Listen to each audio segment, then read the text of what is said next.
حتى أحيانا الإنسان فينا إذا ولده الصغير جلس في حضنه لفترة قصيرة يبعده بعد قليل. الإنسان في المناطق المزدحمة يشعر بالضيق لأنه دخل إنسان آخر عليه، إلا في الصلاة على الطريقة الإسلامية. حينما يقول الإمام رصوا الصفوف، هنالك فعلا ثبت لدينا، أخذنا هذا القياس فعلا في جامعة حلب بكلية هندسة التقنية في جهاز كاليران. هنالك موضوع في الحديث الشريف مذهل جدا أذهلنا. أحد الدكاترة في جامعة حلب قال لي هذا الرقم عندكم غريب شوي.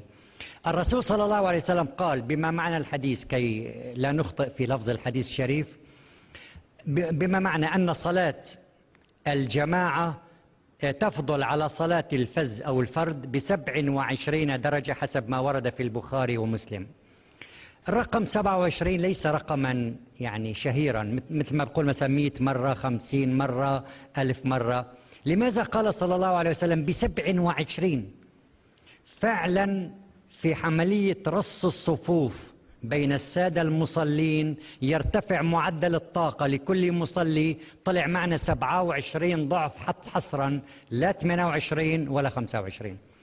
فثبت لدينا صحة حديث شريف في عملية رص الصفوف فقط. الله يطالب برص الصفوف في حالتين: إن الله يحب الذين يقاتلون في سبيله صفا كأنهم بنيان مرصوص. وفي الصلاة فعلا حتى صلاة الجماعة يرتفع معدل الطاقة حول الإنسان إلى 27 ضعفا.